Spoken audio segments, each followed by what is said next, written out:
I'm having a good countdown.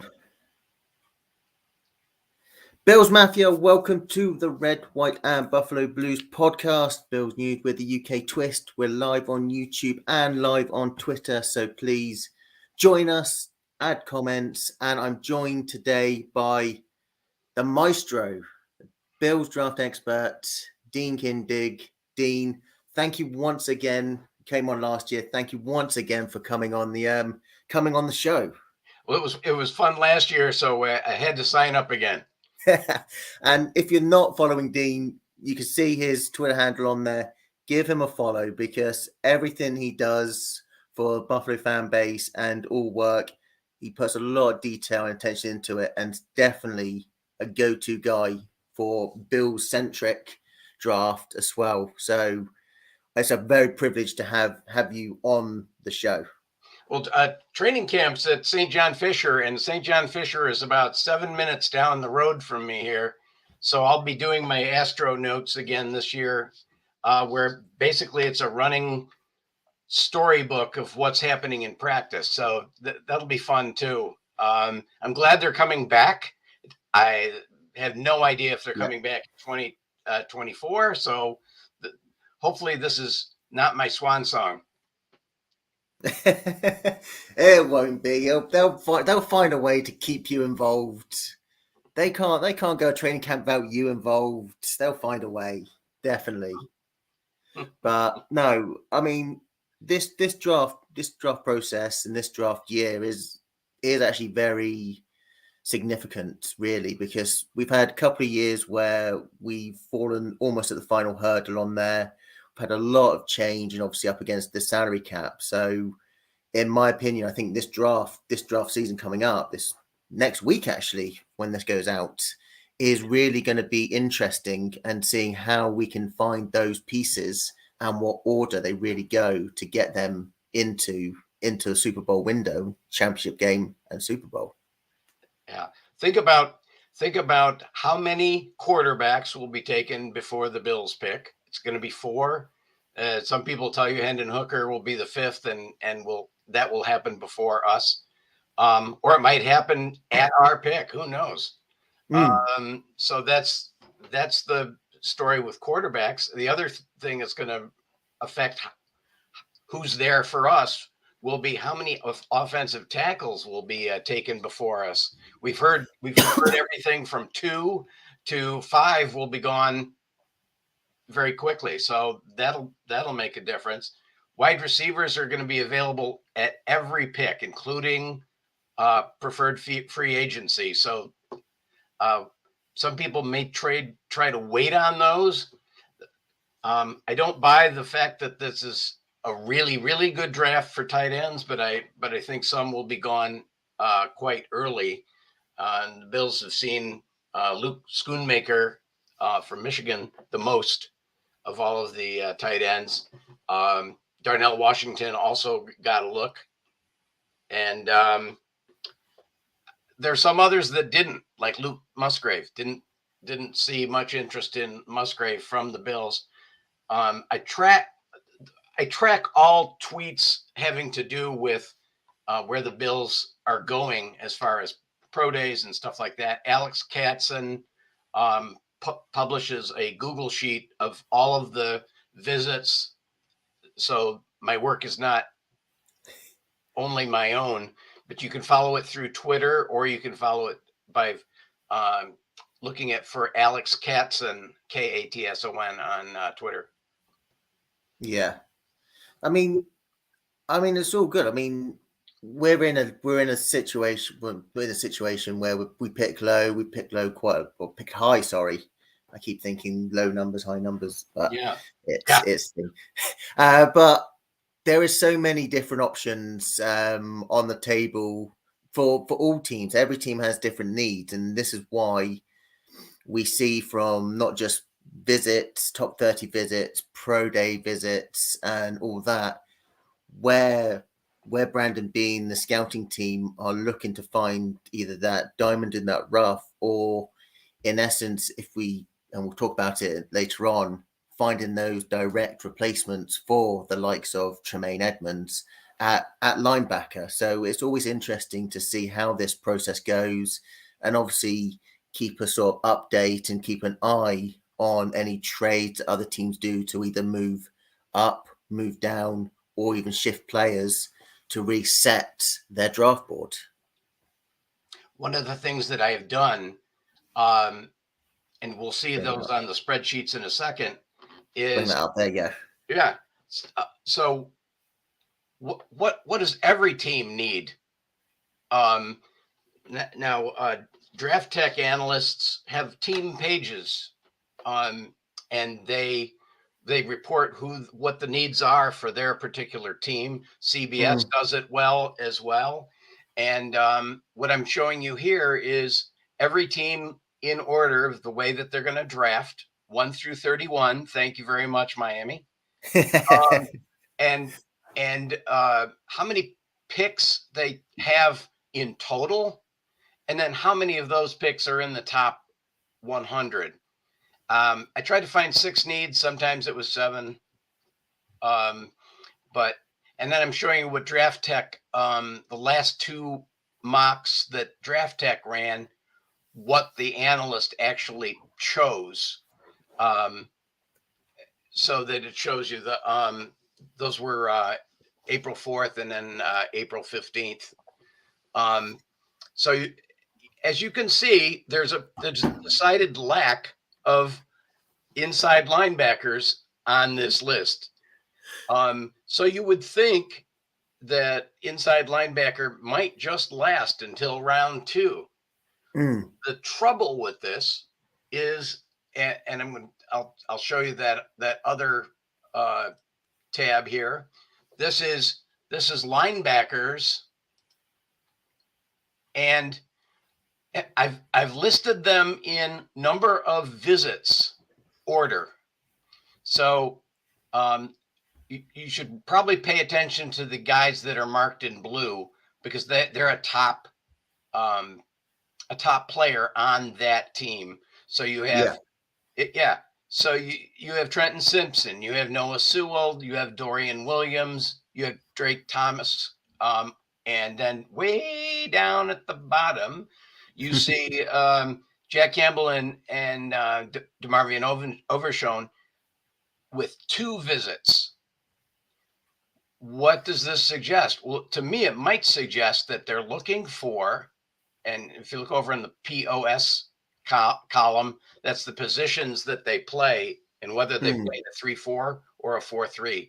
You can see they're looking for outside linebackers with inside linebacker experience or strong safety experience.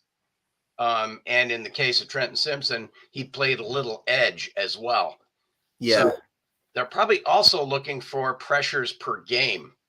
And pressures per game has been the thing that brought defensive backs like Damar Hamlin to the Bills. Many of the players had very high solo tackles per game. I think I can sort this live here and show you that same list in pressures per game, and you can see the top names there that we've already mentioned are Dorian Williams and Jack Campbell down there. Jack Campbell's down there as well. There's also a guy from Buffalo, New York, and a guy from Syracuse, New York on this list. Isaiah Land. Yeah.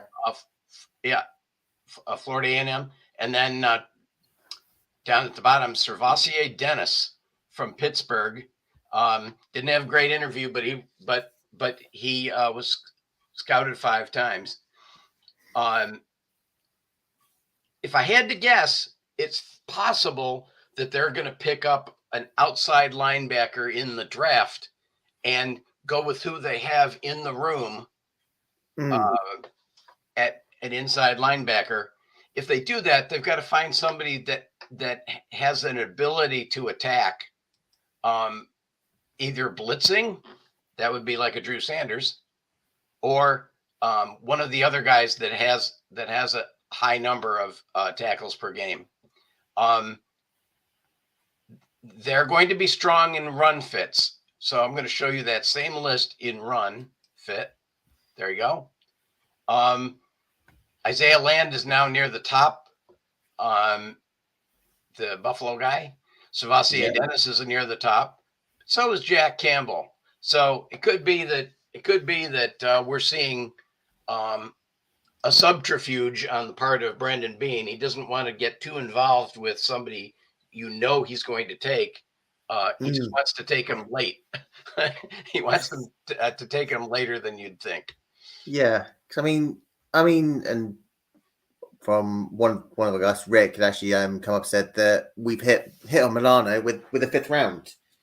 So you can get those type of players and those impact players a lot later, and even then, you just say it's dependent now on how McDermott really wants to play the system. Now he's fully in charge of calling the defense, and obviously the likes of Dodson, Spector, Matakevich in this bit is the fact that they can play outside as well as inside. We've seen that a few times.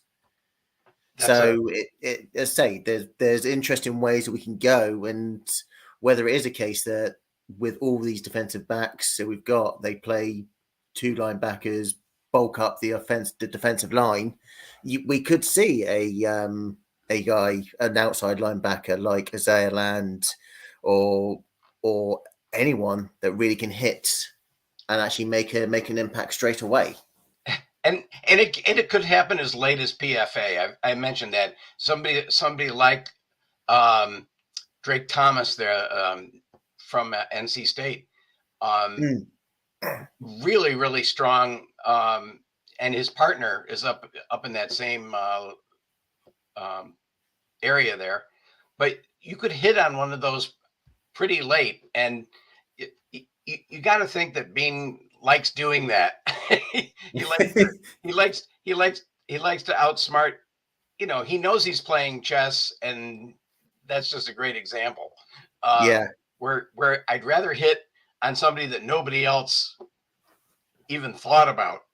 No, exactly. It's all those hidden gems that you can find in the later rounds. Because I say when people actually did go, when we did select Milano, I mean, obviously there was doubts about him. Obviously a tweener safety linebacker, which one was he? But at a 5th rounder, just worth a punt, and he's turned into an all-pro linebacker and probably one of the most important players, other than probably Hyde and Poyer, on that defense.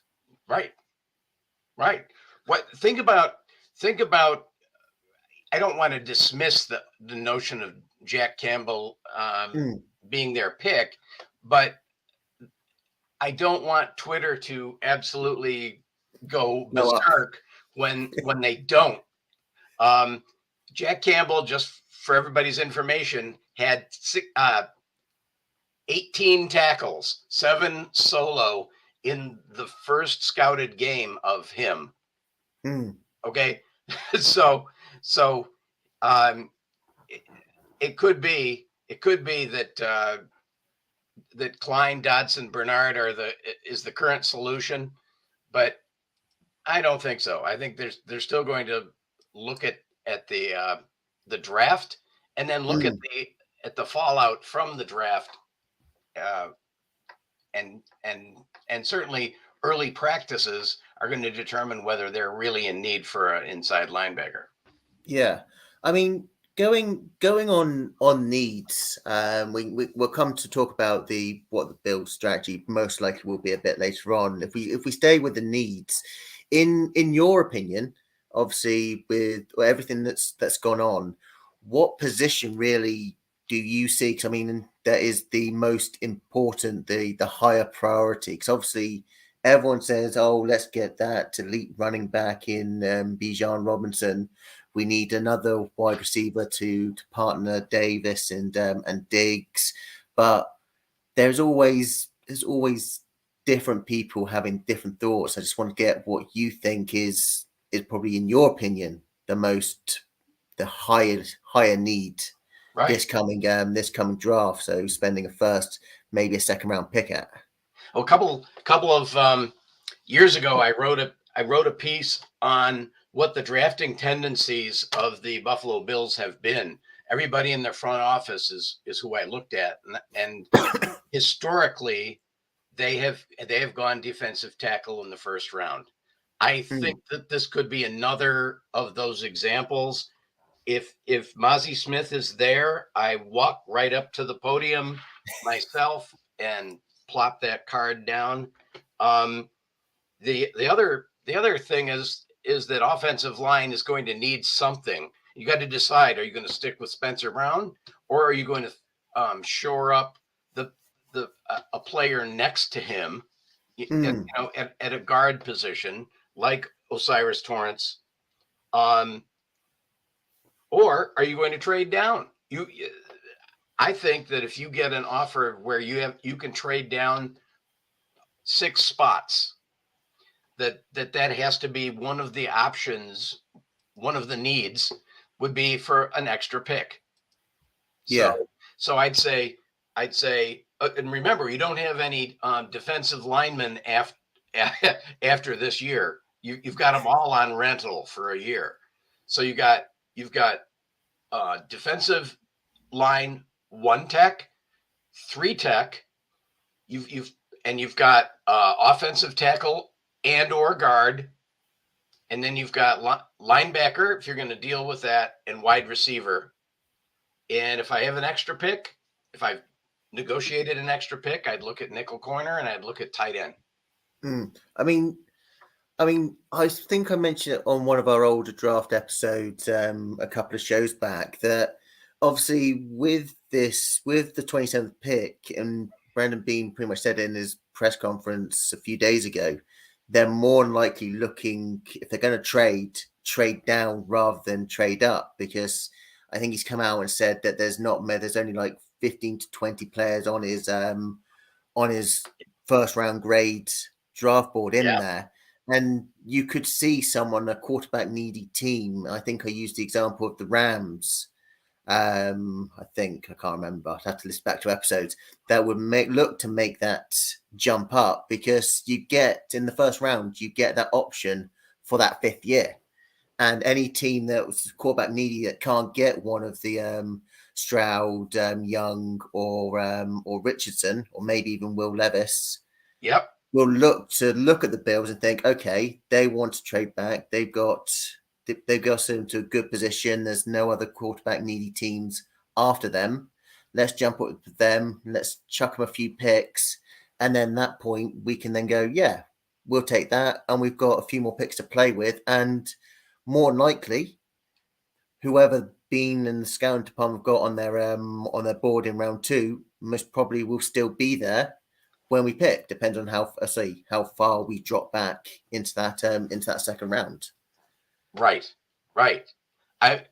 If I look at each set of positions, the one that seems to line up symmetrically with the number of times they visited, it's offensive tackle.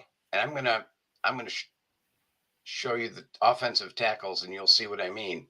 This shows.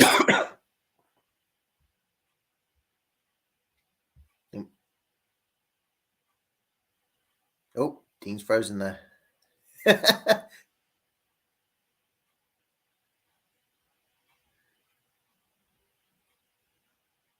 Come in, Dean.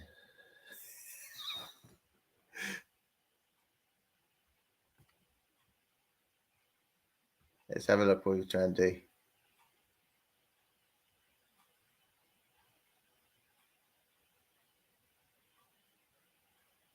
Seems like there's a bit of a technical glitch, whether it be my end or whether it be on Dean's end. But hopefully we'll get him back shortly. Yes, Rick, we'll definitely do that. Hopefully we'll get Dean back on. But I think I'll carry on for this. We're looking, as I say, as a very interesting draft. I think you've got multiple teams here and there that want to move up, want to move down, and And like Rick, yes, I agree. The O-line is something that definitely we need to look at, because as much as people love Spencer Brown at right tackle, can he really has he really shown anything in there? And I think you've got the likes of Darnell Wright, Peter Scorin Whiskey, out Northwestern, that are actually there, and hopefully when Dean gets back on, he'll actually run out a few more names on there. But it's always interesting to see where the draft actually happens and how they value these positions. And you see on Twitter, you see my good friend Anthony Marino actually pound the table for Bijan Robinson. You see in our Bills UK Bills WhatsApp group, we get people going wanting defensive ends, wanting tackles, wanting Zay Flowers. There's so many different routes that we can actually really tick, and it's one of those ones where this draft can go in any direction. So what I want to hear, obviously there are people in the chat room, hit out where you think the position we should go first with 27. Do we trade? And if we do we trade up and down? Do we actually hit? Do we hit on a home run running back? Do we get through that, or are we one of those that will just let the board drop and then jump? Because it's what happened last year. We let it run, and I dropped it. And Dean, welcome back. Oh man, I lost power. We have a little storm, but I apologize a lot. That's all right. I can't do a thing about it. It's fine. I managed to keep the show going. I managed to keep the show going. But I was just asking. Obviously, we'll go back to the tackles in a minute. I just asked people out there what they wanted to see with their with the first one, the number 27 pick. Obviously, Rick's coming in with actually saying that we've actually spent too much on defensive ends. Maybe it's time to get Josh some protection or some new weapons. Gotcha. Well, I would agree. Yeah. I think I've got him back up. We're here and running. But look how smooth this is. Paris Johnson got nine visits, and DeJuan Jones and Darnell Wright, the right tackles, got 9 and 7 visits respectively. Broderick Jones, no small feat, to get 6, including his pro day and a bean visit, a combine meeting. It just seems that the way that these are going in order seems to be that's going to be one of those 7 guys in the top. Could a Peter Skoronski fall to us? Anton Harrison is not. He's the second fastest of the top 8, of the top 9. He's not quite as good at run blocking, but he was on an offensive line with poor pass block rating by Football Outsiders. So if they can get him to play a little lower, he would be a factor as well. They like Matthew Bergeron. They actually sent the offensive Cromer and his toady. Went to his pro day and worked him out. So there's that as well. So you could see that any of these at the bottom here would be a real possibility, and you don't lose too much in pass block, run block. Somebody asked, well, maybe Skoronski falls there, or Cody Mock, somebody like that. If I sort these out by pass blocking ability and don't lose power, you can see the best pass blockers and these numbers are by NFL Draft Blitz. Monk Skoronski and Paris Johnson are the top pass blockers, and they could go earlier than we think. And Cody Block could go into that first round, dropping somebody else to us. It'd be nice if one of the top 6, was there for a consideration at 27. Yeah, I mean, we look at what's happened in the past when Chrome has been the O lineman in his first spell. Obviously, we had Shady McCoy as a running back, and he put off some good years. When he came back, we saw a little bit more of that first Chroma spell where they did the pin and pull. Out of these offensive tackles, and maybe we'll even go into the interior offensive line as well.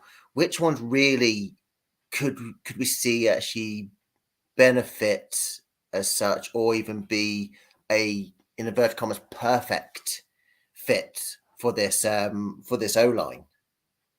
That's a great question. You notice that I have a best position column, and the reason that I did that is that it's very possibly DeJuan Jones falls because he's only a right tackle in the National Football League. So that's something to think about. If you wanted to see, I did the same thing for the guards. Let's switch. Just go inside. So the best positions here would be you probably don't want to you probably don't want to spend a first round pick on a right guard unless he's a nasty, unrelenting, just country strong. Okay, Osiris Torrance, right? So he's the only one here that's in the top 100. Chandler Zavala, NC State, could possibly be your swing guard and a right tackle in a pinch. So he'd be a good one. He did not allow a sack in 500 odd snaps and only had one quarterback hit in this past year, and he's all ACC first team. And I'll tell you, Brandon Beane loves his ACC guys. Yeah, they're the other guy I wanted to talk about is actually might be our preferred free agent, and that's Dylan Gibbons, Florida State. He's the second one down up there, 7 visits. He was the Werfel Trophy winner, and this goes to the guy who combines community service and leadership, and he was also academic team. So Dylan Gibbons, great interview. He's Cromer size, 6'4", 312. He's not the fastest guy, and he's not even, I don't think he would beat Osiris Torrance in a foot race, but he certainly has the personality to fit into that. Anyway,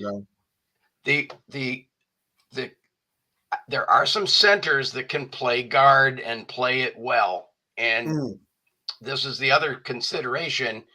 And one of my favorites in terms of technique is Luke Weipler. I've heard it pronounced Whippler as well. And he's probably the best pass blocker in that batch.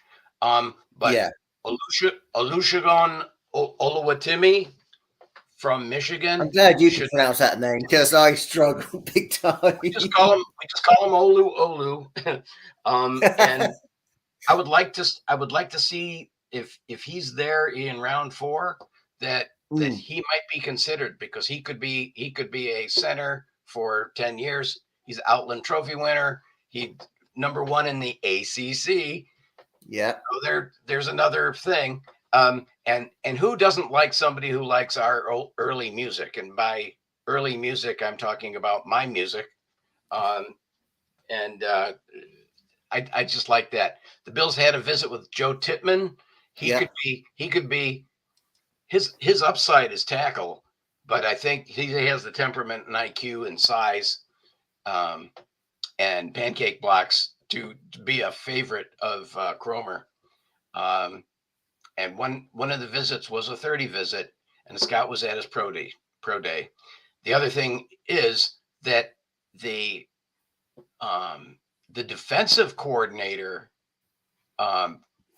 for Wisconsin was Leslie Frazier's assistant at Minnesota. When Leslie Frazier was there, Steve Avila, everybody likes Steve Avila, and he would be probably the second best pass blocker on this list. He could move to left guard, or he could start at left guard, move to center. I don't like him as much in space as some of the others, but you put him in a phone booth, he's going to be great. If you want to do pin and pull plays, it's probably not going to be the center's strength, and you don't have to. You can use your guards for that if you want. Yeah. So. Got a question here from Ben. What is Dylan Gibbons' best position? Oh, awesome!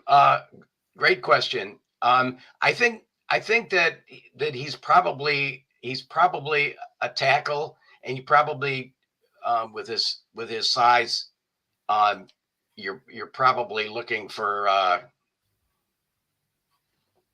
right tackle.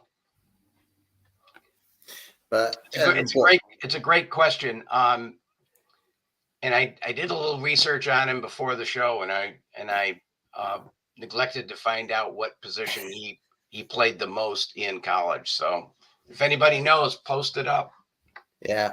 And one question I was going to ask, I mean, obviously everyone wants to find the next Eric Woods for the Bills. So the guy came in, played guard to start with, moved in and became one of the best centers that the Bills have had in recent years, not named Mitch Morse, pre-concussion. Is to you, do you value the position flexibility that you can then push someone in that's had the, or would you go more position centric so they only really know that one position and then actually go into they go straight into it rather than having to learn two different types of blocking? Because obviously with center you've got to learn all the protections as well as obviously learn doing guard and center work at the same time. Yeah, that's a great question. I think you get the most value if you have a position-centric player. Anthony Bradford, our LSU, would be a good example. He did make starts at three positions, but I think he's a right guard at the next level. He's gonna win a foot race with most of these guys, and certainly I think that he'd be one that I would consider if you're looking for just one position. If you're looking for somebody that you could take as late as possible, who could start at right tackle and maybe has the upside to be your left tackle down the line, Jordan McFadden with your last pick might be a good one. Chandler Zavala would be one that might work into at least a right tackle position. He played left guard at NC State, but I think that he's going to have to step down to one of the interior positions to start. So those would be good names to consider, and certainly ones that they've considered. I believe they spoke to Zavala early in the going. So that's good. I like me a bit of Zavala. I think he's shown what he can actually do. I think that, let's say, a guy that can play left and right guard will really hit home and really give us that swing tackle, swing guard, so we can focus on or Bate actually being just one or another on right, there. and especially if he's the in line for being the next center. You know, then you're not. Then you don't have to at least consider center when you're picking one of these guards that could move to another position. And we've got Ben actually coming up with Gibbons saying that he's actually most of the snaps at left guard. Excellent, excellent. Well, appreciate it. I can fill in the blank. Yes, we've helped him out. Yeah. Oh. Inquiring minds want to know, and the important thing there is that Robin Mundy calls me a draft guru all the time. I spend a lot of time on this stuff, but I'm nowhere near the expert that let's say an Eric Turner at Cover One is. So it's something to keep in mind. I'm leveraging this just by lots and lots of work and lots and lots of time. It's a retirement hobby when it's raining, and I live in Rochester, so it's raining. Rain and and the power snow, goes out. and the power goes out. No, I mean it's always interesting to obviously gain perspective, and even when guys in the on comments actually come up, help us out, give us all these names, it really obviously keeps us all switched on that it's not just the big name guys that we really look for in this draft, the guys that probably will go round one, round two. You get guys like Gibbons, like Zavala, who will be those day two, majority day three picks that are the hidden gems and guys that can really come in, work hard, and we know that Bean values rounds 3 to 7 a lot more because he's hit a lot more on those than he has with at least round two picks. Right. Not so. Right. So we'd probably be remiss if we didn't talk about wide receiver because yes. I know that a lot of the players, a lot of the people on Twitter are talking up one wide receiver to another. All I can do is report where the Bills have gone the most. And of course, JSN is at the top of the list with 9 visits. And the next 5, Hyatt, Bell, Flowers, Tillman, and Kiaris Jackson. But they probably were at Georgia to see somebody else. And we've talked enough about him. Tank Dell. I would probably be the most disappointed of all of the players that the Bills have visited. I'd be the most disappointed if Tank Dell was the pick at round 3, and that's just I didn't like his interview. I think he's too small for this level. Yes, he's shifty. Yes, he's speedy. He killed it at the Senior Bowl, but that's only because he didn't get killed at the Senior Bowl. He's just too small. It's just too small for me. And when you can pick up somebody else that the Bills have visited a lot, like Shorter or Ngata or Quentin Johnston, Jordan Addison, those guys all outweigh Tank Dell. And I could probably find you one that is going to do just as well in terms of the shiftiness piece of that. The guy that does it for me, floats my boat other than JSN, is Jalen Hyatt. And he probably hasn't gotten enough enough buzz here. He's probably my second favorite there, as far as who we could take wide receiver as a wide receiver. I hope we don't take one in the first round, because I'll give you one in every round that is really quite good. Downfield blocking is probably pretty important to the Bills coming in, and as you can see here, Cedric Tillman Michael Wilson, Trey Palmer, three best blockers, as in my opinion. Trey Palmer also gives you kick return and punt return ability. And he has that shiftiness, that speedy slot guy, and he probably is the best separation at target, and certainly is the fourth best downfield blocker in the class at minimum. At Stanford, I like Elijah Higgins as well, and both of them had really good interviews. And for size, Higgins 6'3", 239.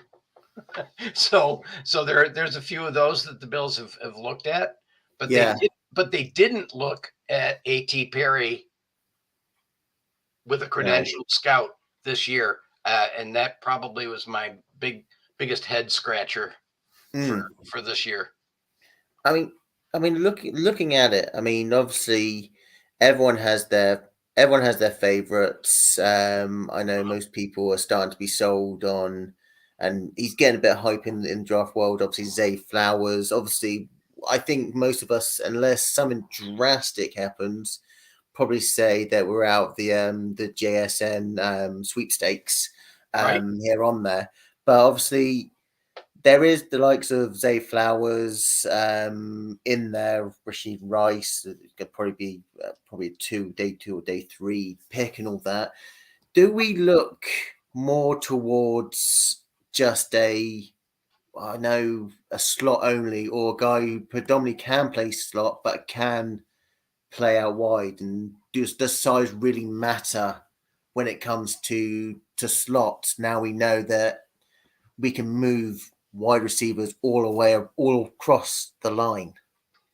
That's a really good point. You probably want somebody who is strong down the field, can block downfield, and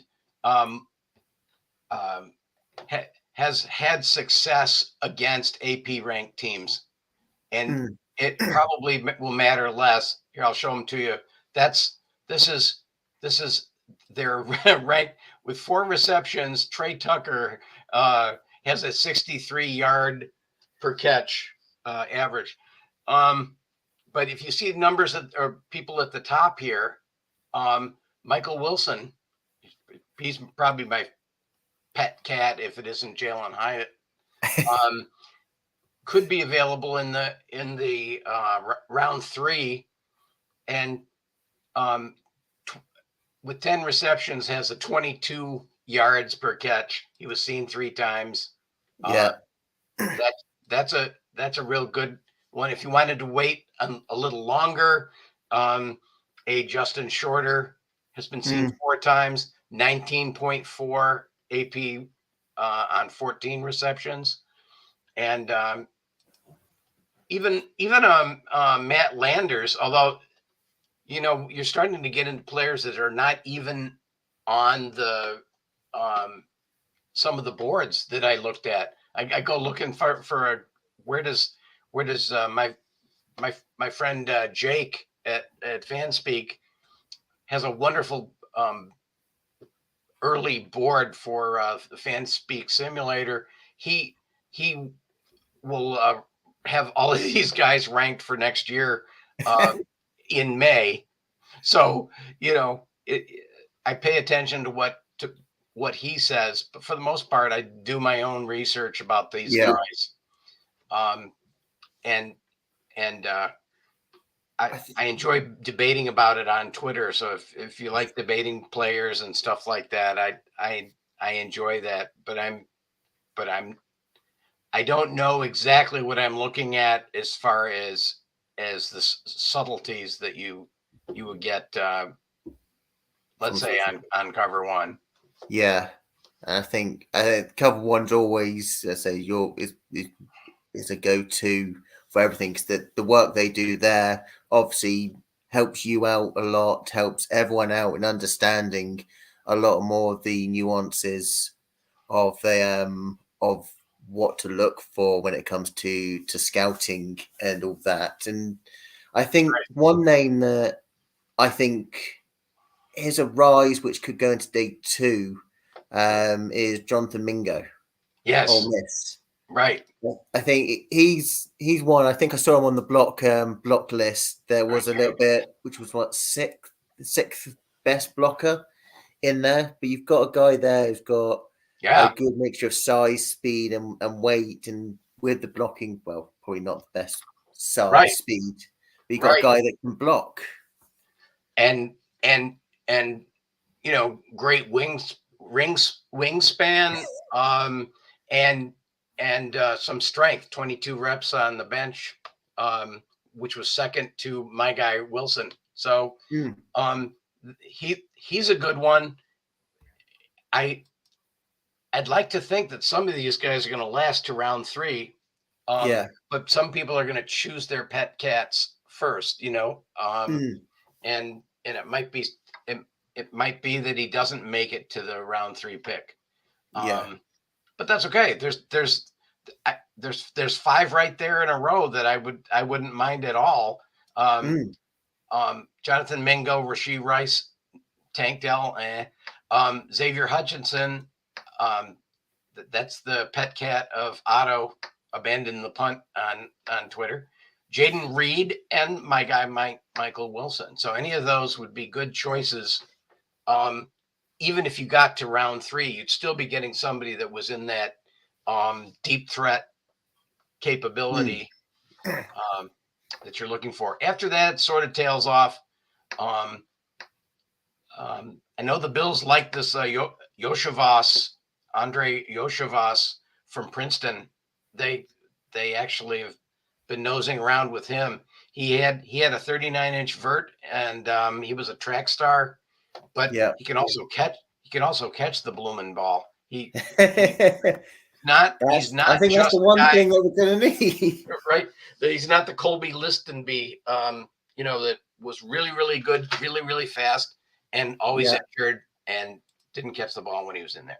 Yeah, I mean, who's the best? I've been trying to find it out of the draft eligible wide receivers. I don't know if you've got it listed on the spreadsheet the best yards after catch guy, because it seems that's the one thing that this offense kind of misses. I mean, yes, we've got Josh Kidd. It's got the cannon that he can get that deep ball effect in there, and let's say there's fair few guys are actually good and the under the deep ball, but it's the yaks, whether it be a catch and run on the outside or from the slot, really, that I think is lacking so much for the Bills, and why we're not explosive on offense. Yeah, and that would be, and so much can determine what you're talking about for yards after catch. If you think about it, the quality of the quarterback, what offense they're in, that's how you get some just obscene numbers for the wide receivers at NC State or whatever. It's just that they're like the brand that Stanford plays has a lot to do with having 22 yards per catch. So mainly you can put it down to the offensive system that these colleges do play. So it could not as much as one guy can actually be 22 yards per catch on there. It could be the way that their offensive system and their college was actually set up, and that may not necessarily translate into the NFL. Yeah, we know by the fact that Bean picked Davis and Hodgins, I think back to back, on day 3. That he seems to know what he's doing as far as picking wide receivers. We not really sure he knows how to pick guards yet, but he's working on it. He'll just keep trying, I think, until he succeeds. Same with edge rushers. Yeah. I think they're going to pick an edge rusher again this year, and it could be early. Did you want to look at them? Yeah, let's take a look at them. I So think there you go. It sure to me looks like one of the picks as early as a guy coming, falling down the board, like a Nolan Smith or something, or later on. Somebody suggested, well, some of these guys have gotten looks at their pro day and stuff. yeah. Robert Beal was a good example, and Habakkuk Baldonado from Pitt. Yeah. I was about to come to him because he's got an interesting story. Obviously, from Italy, come over to America. Has only been playing a sport for like 6 years, so definitely someone that's improved in those years. Still raw, but I'd throw a late round pick on him. Yes, and actually get him learning behind. You've got Von Miller there. You've obviously got all the other edge defenders, and working with in a McDermott scheme could really help him. That's right. I'm thinking. Well, they went to Michigan a lot. They went to Ohio State a lot. Could they have been looking at Mike Morris of Michigan, or were they looking at Nolan Smith at Georgia? Were they looking at Zach Harrison at Ohio State? So some players like that. I don't think you're trading up for edge because you've tried and failed often. But if you were looking for one stat that the Bills seem to go with, you would look for SEC and ACC and how many pressures per game they were able to put on the quarterback. Now you're seeing all of the results in that metric. And as you can see, the SEC players, Will Anderson, not going to happen. Byron Right. Young, SEC. Miles Murphy, Clemson, could fall, I guess. And BJ Ojolari, LSU from SEC. Yeah. Those are names that could fall, but some might not fall to the spot where you should be taking edge compared to some of the other needs that you have. Yeah, exactly. I think yeah, we will get edge. I'd rather do a late round pick on there. I know in our WhatsApp group chat, people had been talking. What's his name? Where is he? He's gone. Lucas Van Ness. There was talk about him in our group chat. They would pound him for round one type player. So I don't know if he's anyone. Just looking at the board, if he's one that really would fit the matrix of what the Bills are looking for in this on this edge. Right.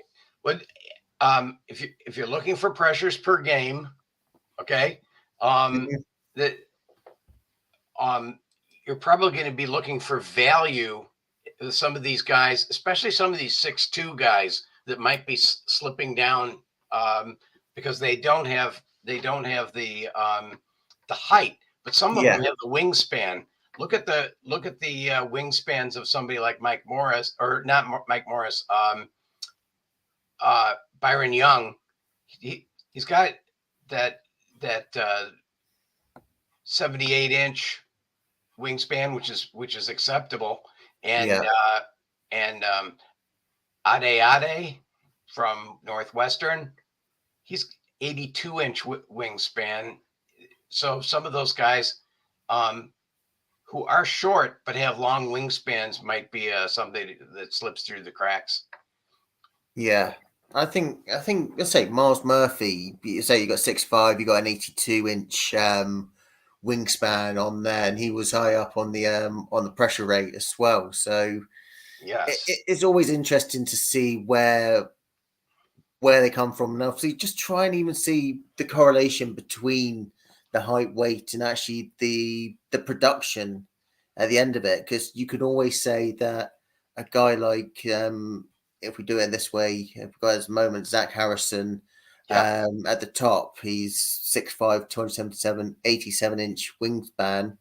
Compare that to a guy who's 3 inches shorter, a lot lighter, Nolan Smith, who's got Yeah. an 80-inch, but yet you're still talking about them in the same category as potential day one, round two picks.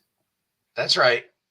And we seem to have seen an increase in the number of Big Ten schools that Bean went to this year. He went to the Nebraskas, the Marylands, the Rutgers, in addition to the Ohio State, Michigan crew, Iowa. So that would be something else to consider, is that he went to schools that he didn't emphasize before, the ACC and the SEC. So I think we're going to see a Big Ten selection, and you won't necessarily have to wait until day 3 to see that. And the other thing they've been doing, sort of catching up here, is that they didn't get to the Pac-12 as much this year, but some of the guys have come in for pro days. Zach Charbonnet, the running back, is a great example. One of my favorite running backs, him and Rashawn Johnson, would be a good example. Jordan Addison, they brought him in from and Luke Musgrave. Some of these guys that got 30 visits, they didn't see games. They got tape, but they didn't actually go to the games. That might be a trend to watch. I think well, also I think as we mentioned earlier, that it's the interior defensive line that's definitely going to probably be addressed, or most likely be addressed in there. I mean, obviously we mentioned Marzi Smith as one of them.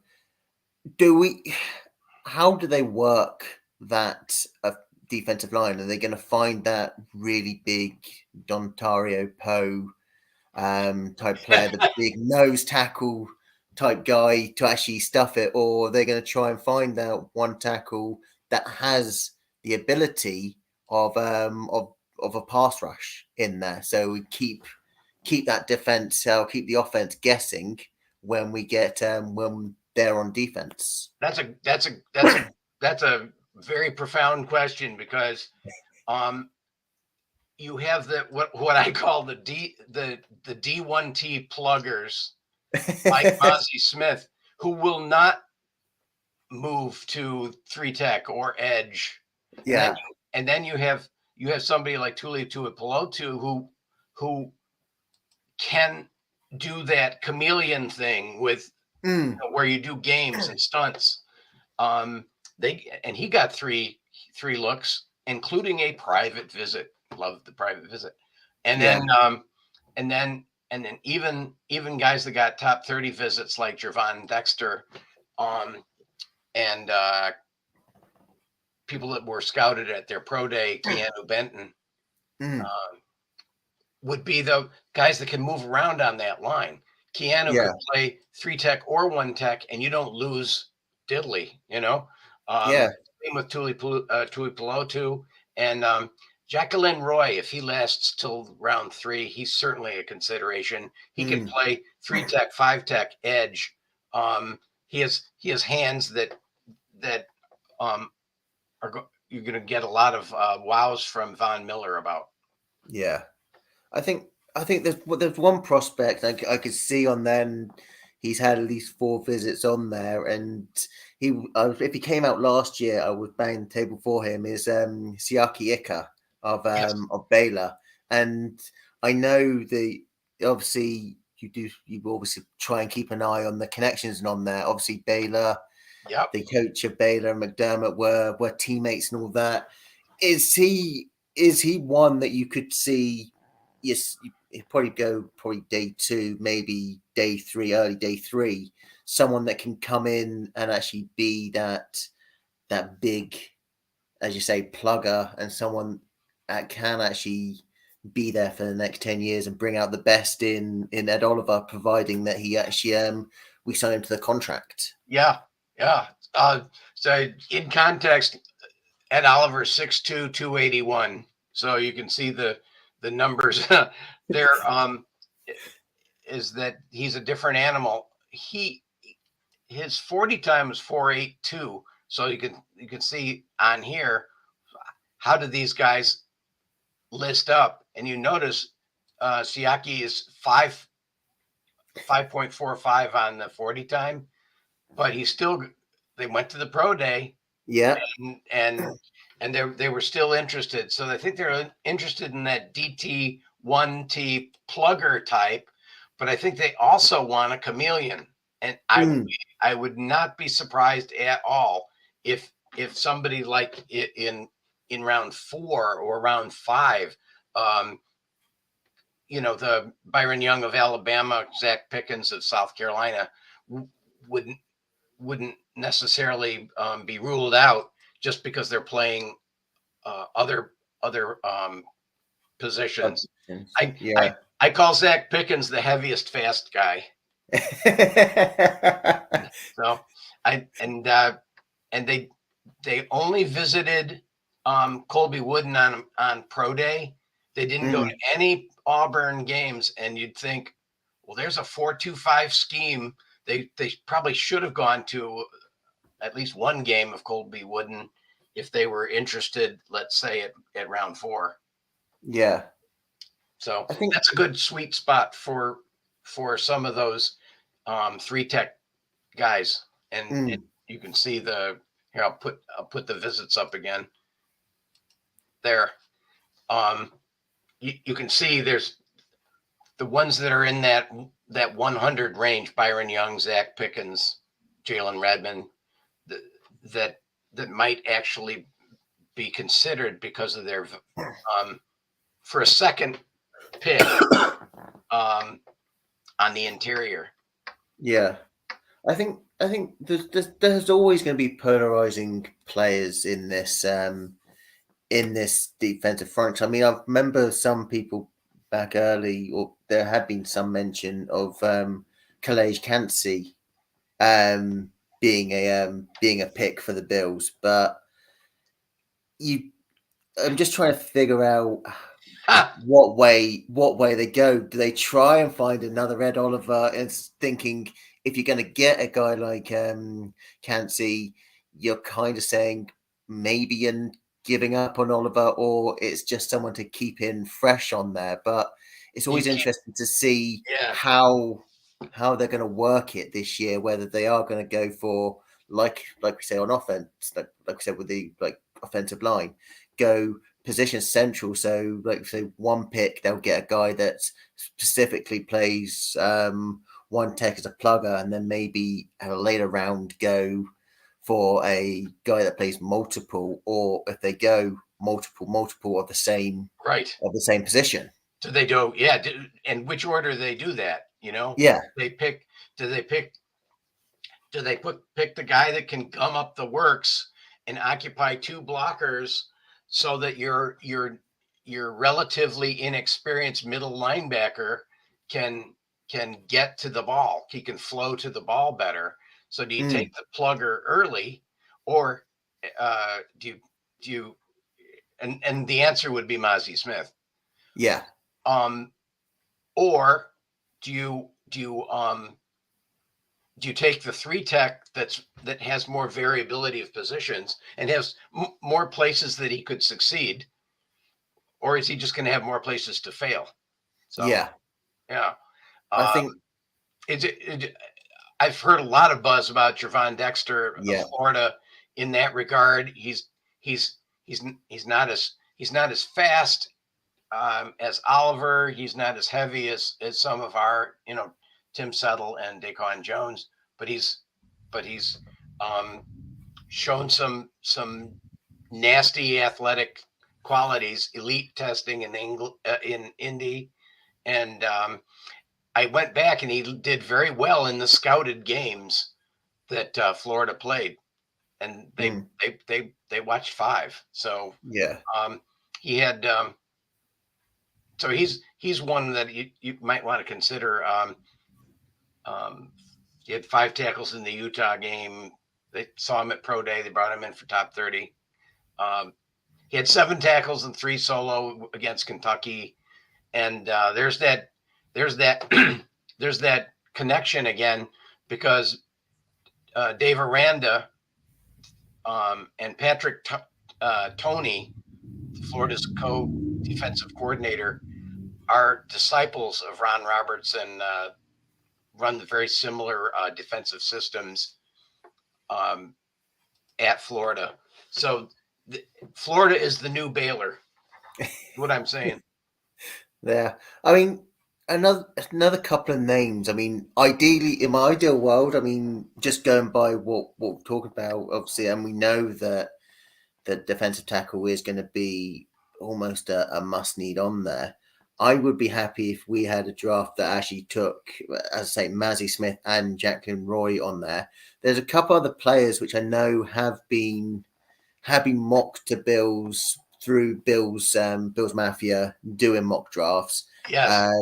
With Keanu Benton and Broderick Martin of Western Kentucky. Yeah. Well, the Western Kentuckies, I don't think are going to be drafted by the Bills, but I think they're going to stick to the ACC and SEC and maybe the Pac-12 for some of those plays.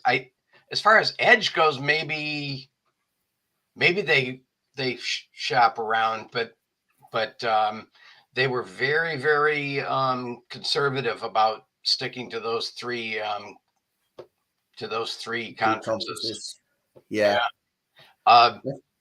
If they want to make me happy and consider season's tickets at running back, this is kind of what I would love to see happen. Either Tyjae Spears from Tulane. He's the only player in the AAC that I would hope that they would draft. Or the Charbonnet Johnson and those would be two different rounds. Charbonnet in round 2, Rashawn Johnson in round 3, Kendry Miller in round 4. Those would be the ones that I would think that they would be interested in, just judging from what they've shown that they like. The tackle breaking is probably a good judge of where they line up, and you can see Bijan Robinson and Rashawn Johnson of Texas both had the tackle breaking scores on NFL Draft Blitz. I'm a big fan of Robinson and Johnson. I think that Bijan doesn't last to our 27 pick, and we shouldn't trade up. You can get Tyjae Spears in round 3 and block better, and you'll do just as well. And we've got Rick coming in saying if Sean Tucker at Syracuse at around 4 or 5, he would grab him. He needs to work on his pass pro, but he's an epic runner and a great receiver out of the backfields. Yeah. He's got size. He's got burst. He was number 1 in rush yards in 2021. I think he's a faster, quicker, smoother Singletary. Our question is, do we have a faster, quicker, smoother Singletary already on the roster? Yeah. So there's that. How deep do we go? Do we go to like Mohammed Ibrahim of Minnesota? As far as his tackle breaking ability, is pretty good. Yeah. And I think they brought in Eric Gray, did they not? Yeah, they met him at the Senior Bowl, and they they did at least do their due diligence. If you look at all of the players that they did scout that are running backs, they certainly did a wonderful job. If you line up tackle breaking ability with number of visits, they did really, really well.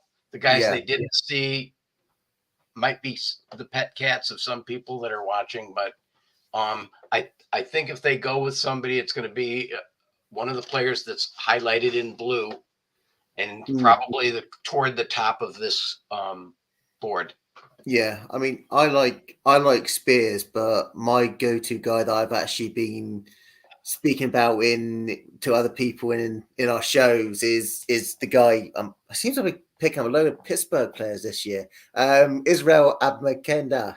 Yes. Because he's got that size, speed, weight that's similar to Najee Harris, and I know we've only got him on a year's contract, Harris, but if you want someone that's got that sort of ability, obviously broken tackles, he needs a lot of work on there. But if you want a guy that sort of measures what Harris has done and actually complement James Cook, which I think out and out he's going to be running back 1A, Abankanda for me is the guy that I like quite a lot and actually would pound the table. And if he was there in round 3 or round 4, I would actually be flying from my home in Dorset or Missouri to actually hand that card in and say, there you go, that's our pick.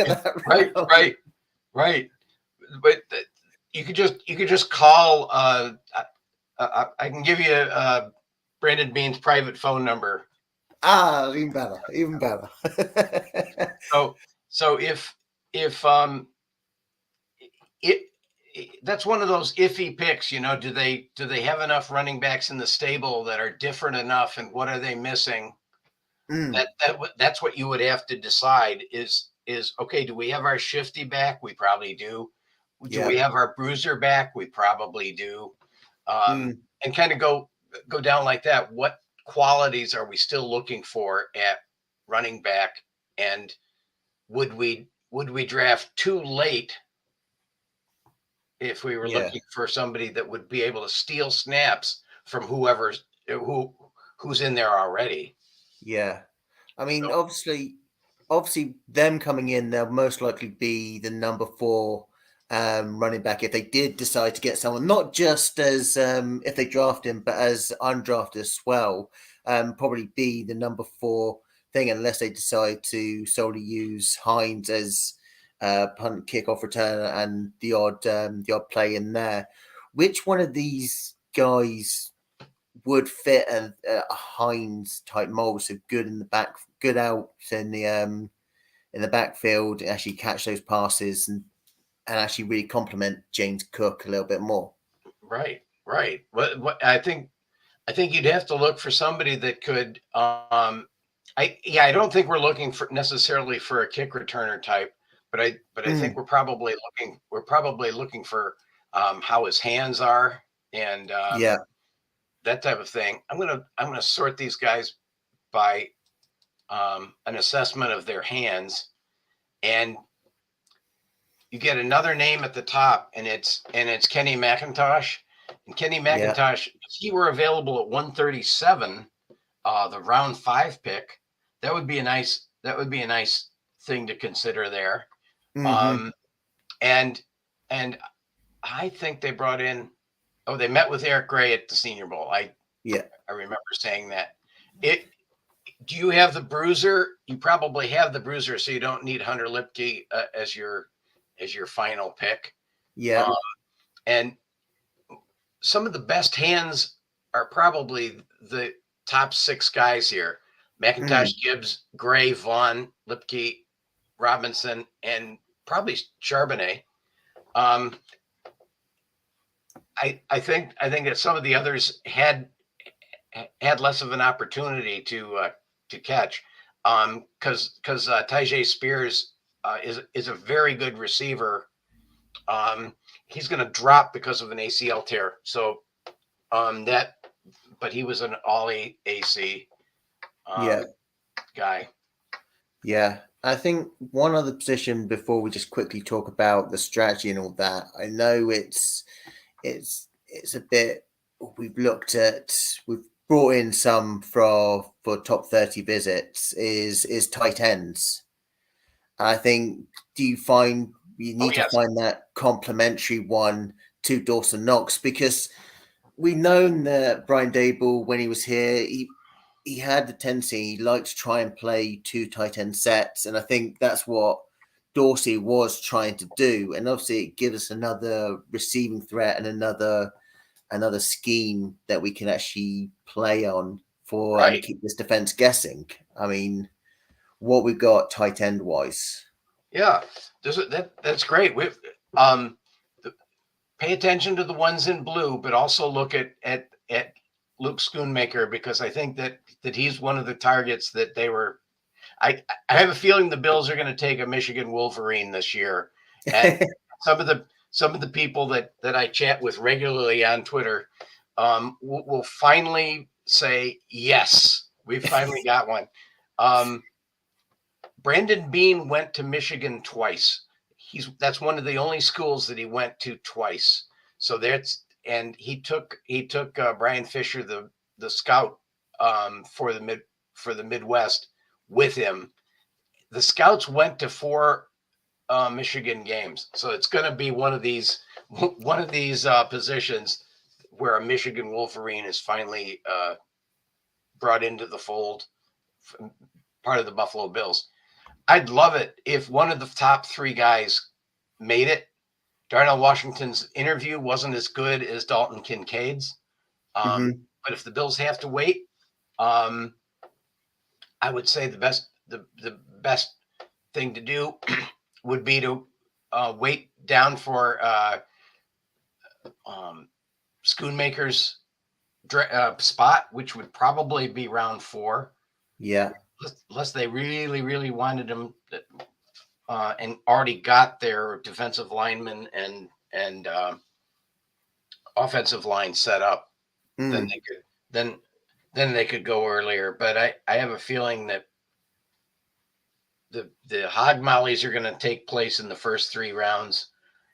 In 2 of those 3 rounds, we're going to see a hog molly and then a playmaker at the other. So Yeah, that's my strategy. That's my strategy for doing fan speak drafts with Buffalo fan base. Yeah. Board, by the way. But one question with the tight ends, I know obviously we got Dawson Knox. Do you look for a complementary Dawson Knox guy so you have 2 catching tight ends, or do you look to a guy that's more of a run or more of a blocker then actually sprinkles in with good catchability like a Darnell Washington?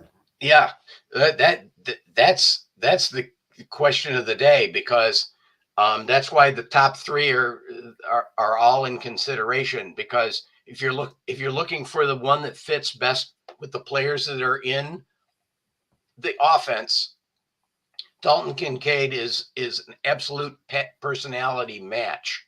If you listen to his interview, if you're looking for somebody who's going to make Spencer Brown's job easier, it's Darnell Washington. Yeah, and he's shown how athletic he is at 264 pounds. And keep in mind, I don't have. That's a mistake. What I was looking for was not offensive lineman, but 264 is bigger, and none of these guys are faster than Knox. The only one that comes close is Luke Musgrave. So if you're looking for speed, Musgrave might be considered in there, but he only got 2 visits, so I'm not as high convinced that it's going to be that. They went to his pro day and they went to 1 game.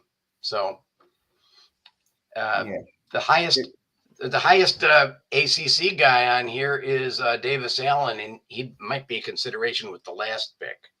Yeah, I think it's going to be interesting. I mean, look, we do need another tight end. No, I like Quinton Morris. What he did, what he came in, he's actually he was a guy that actually really did step up.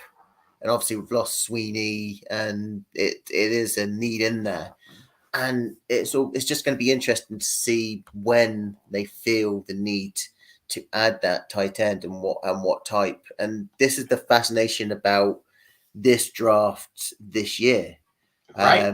Is that they could go in any direction. They've got multiple holes, not glaring needs, maybe with the exception of defensive tackle. All of them on a 1 year loan, but no big major glaring needs that you've got to say bang round 1, 2. We've got to get those positions sorted straight away. Right. And that's what I like about this. And obviously the strategy there, and we've talked about it intermittently during these position breakdowns on where Bean likes to go, where he actually who he talks to, his inner circle, or the connections that between Bean, other schools, or McDermott and other coaches, whether it be through teammates or even other line coaches. It's always interesting to see how they scheme it and what sort of strategy they will actually look for.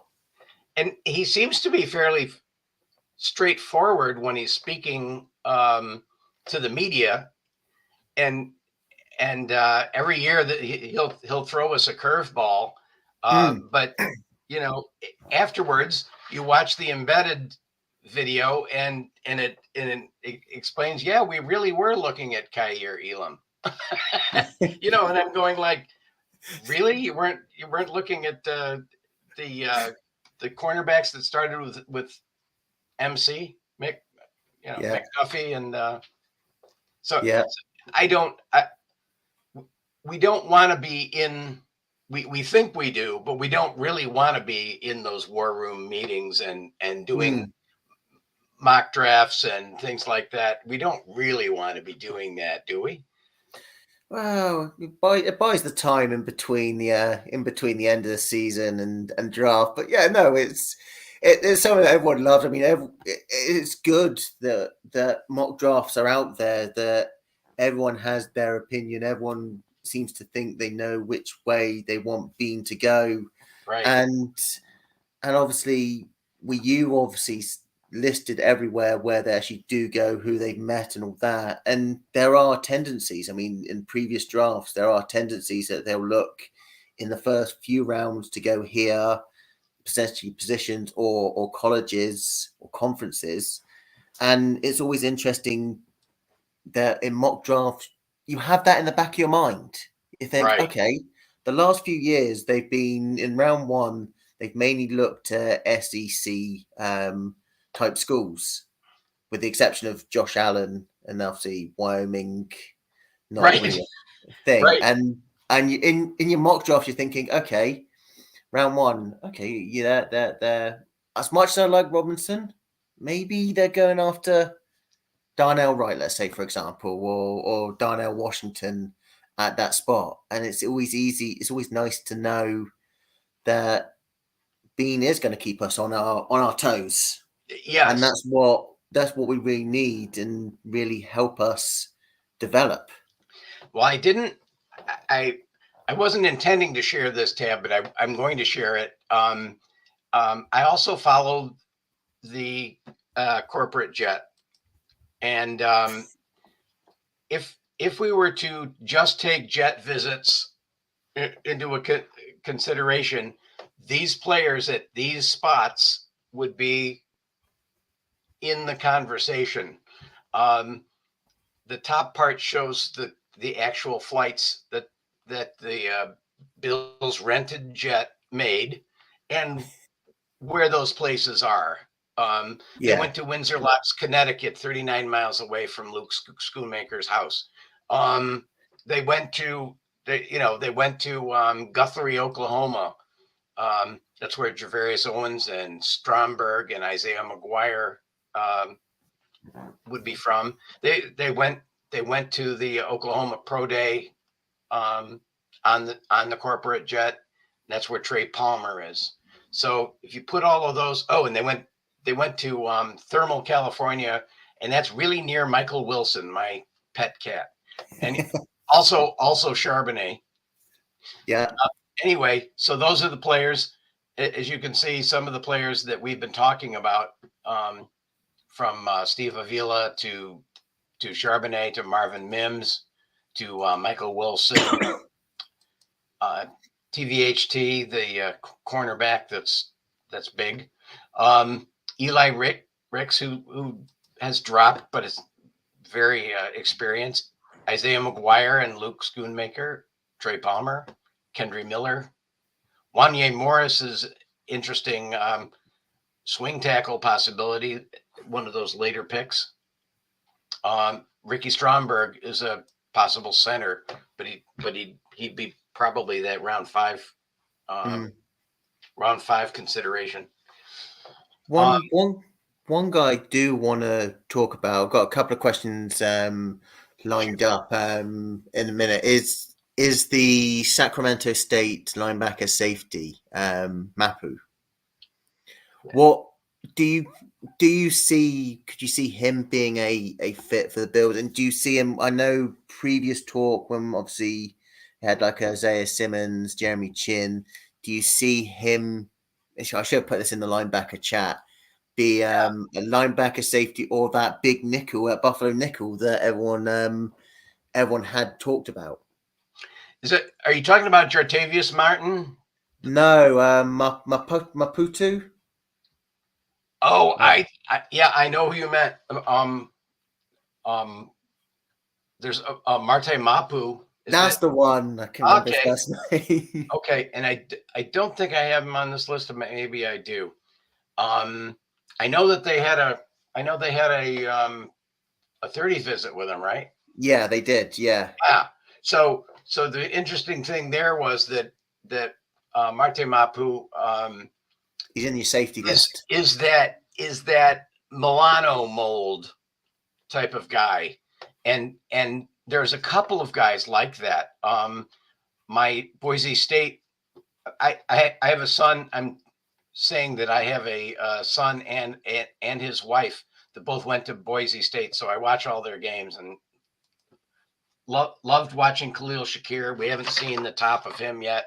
J.L. Skinner, possibly round 2, round 3, is also going to be that type of. Do you put him at linebacker? Do you put him at strong safety? And the fact that he can do many things and has done them in a 4-2-5 is a good possibility. Yeah. Marte Mapu, one visit. He has one of the a friend of the family is Junior Seau. Marte Mapu's friend is Junior Seau. So he's definitely in that same size range that Milano was. Milano was 4'5'8", and Milano was 2'2'3". So he's he's slightly smaller and slower than Matt Milano. But you don't bring a guy in unless there's a little bit of interest there. Yeah. We don't know as much about Sacramento State in terms of what defense they ran, but he'd be a good bet. So if you look at them by weight, 223 was Milano. You've got 4 guys that were Milano size in terms of size, and J.L. Skinner is the only one that I can guarantee will be drafted. Yeah. Christian Young is another, and he's the Bills did go to one of the games of Arizona, and Christian Young was very good, and he's his coverage skills are excellent. He got to the Shrine Bowl, and I believe did very, very well there. So we've got a couple of questions just before we fill up, both from Ben. His first one is Sean McDermott's defenses seem to be the best when Star Lutulele was healthy. What are your thoughts on McBean trying to find another star or changing things up with DT, with a smaller DT or best player available? Well, if we listen to Bean, he's saying he's going to go for best player available. But I have to explain to everybody that best player available is according to their big board, and we can only guess his big board. I do move the Buffalo fan base board around somewhat based on visits, and that's important to know because if you use that one on FanSpeak, you're sort of getting into Brandon Bean's head as best as I can.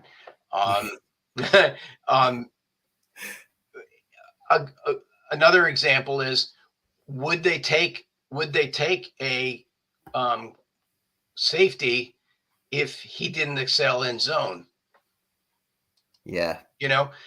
Or would they be lower on the board? So my best safety in zone is Brian Branch.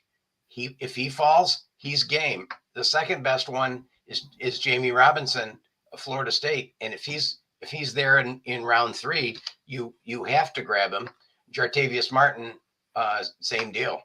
I think that any of those guys are the best on there. I've always had a soft spot for Jordan Battle at Alabama, not just because of his name, but because of the fact that he could probably play strong safety tomorrow. He could probably play free safety tomorrow. He could play corner, free safety. If we're looking for a Taron Johnson inheritant player, that would certainly be in the running. Yeah. And last one is, which tight end could bolster the O-line run blocking and still be a receiving threat? Oh, so what you're looking for there is somebody whose name isn't Darnell Washington, maybe? Is that maybe if there's someone a bit lower, probably there'd be a Darnell Washington type guy, just so obviously Bobby Hart doesn't have to come in if he's not re-signed in the off season, back in to be that sixth O lineman. Yeah, I can go as one of the players that was not scouted in 2021 and then was scouted 3 times in 2022 is Travis Vokolek on Nebraska. I like Payne Durham from Purdue. We might grab 2 players from Purdue this year. And then if you're just looking at the number of times that each guy has been drafted and then compare it with AP ranks, or I'll do this.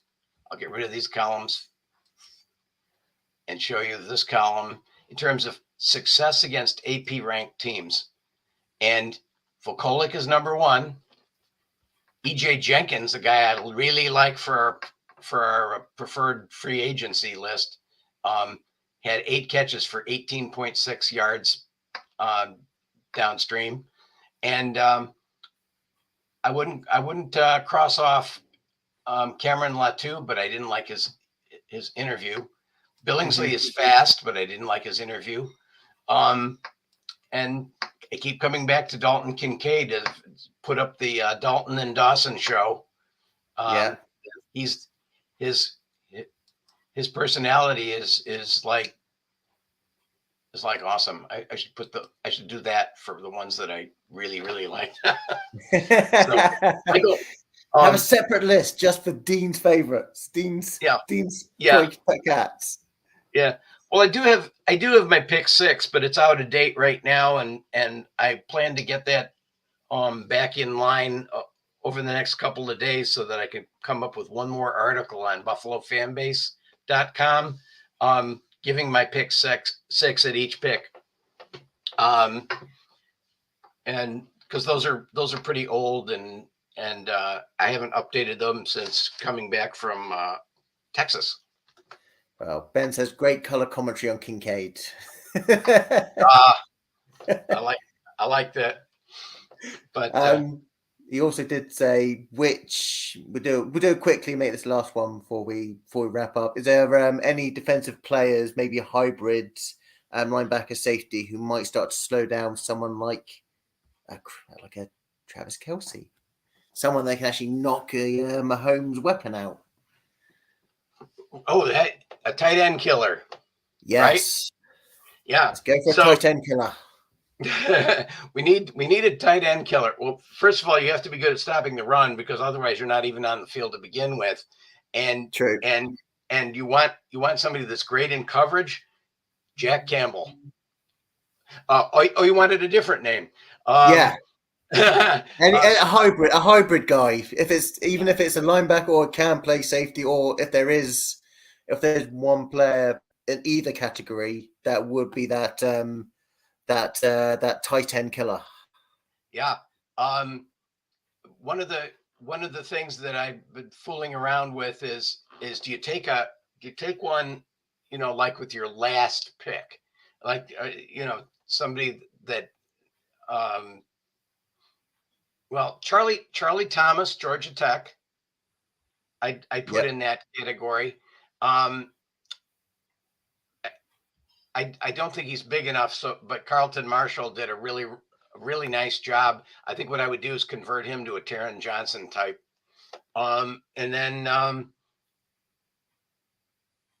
if it isn't Jack Campbell, I don't know who it is. In the thing, I gotta give credit. The best interview in the batch is Isaiah Moore of NC State. So if you type in Isaiah Moore interview, go listen to that one and tell me that you don't want him as a preferred free agent. Well, definitely check that out for sure on there. So I mean, everyone, thanks for obviously listening. All the comments coming through on there. Dean, if you want to give me 3 picks, it could be any round that you're going to bang the table for. Who would they be finally? Well, this is old, but I'm still showing it to you anyway. Mozzie Smith in round 1. Yeah. Jack Campbell in round 2. I think that they're my favorite player is Jordan Battle. And I think that he would be that answer for the guy that you could put anywhere, positionless player in the backfield there. And Jamie Robinson in round 3. Good. And any sleepers? You got any good sleepers on there? Let's have a look. Juice Scruggs. I love that name, Juice Scruggs. Yeah, that's a good one. Best interview among the guards was Braden Daniels of Utah.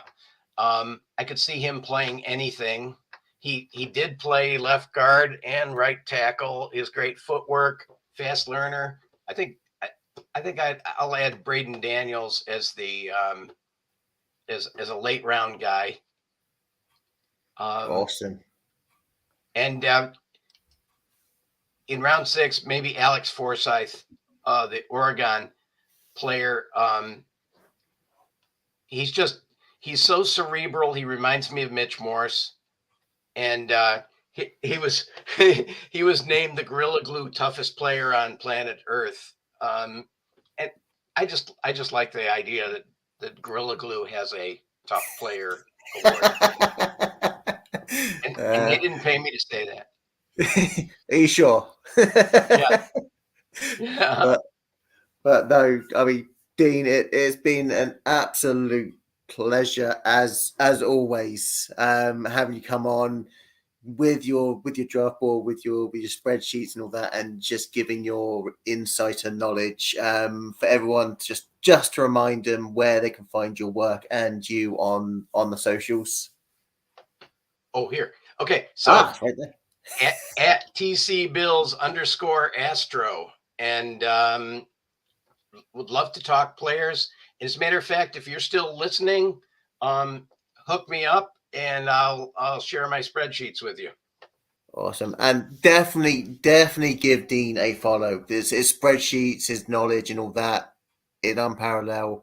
And I just love it every single year when you send me the sheets and I'm just there going, geez, all that work is actually really, really great insight. And especially for me in England and probably a load of other UK-based Bills fans, it really does help us out that we've got guys like yourself, like the guys at the Air Raid Hour, Cover One, Buffalo Rumblings, all those guys that give us this information, actually provide us the information that really helps us out. And Dean, it's an absolute pleasure having you on the show. I've enjoyed it thoroughly. We are all around the world. We are. Yeah. And if you do come to London for the game, if you do, I'm buying you a drink. All right. I'm saying it online, so it's on now live on video. If you come to London, I'm buying you a drink. If you come to training camp, I can hook you up. Awesome. Definitely. It's definitely on my wish list to actually get to a game and training camp at one point. So I'll definitely take you up on that. All right. So thank you very much, Matt.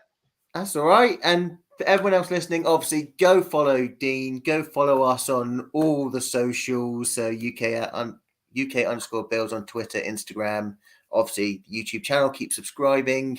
And for Dean and myself, Matt, it's good morning, good afternoon, good evening. Thank you for listening, and let's go Buffalo Bills. Go Bills.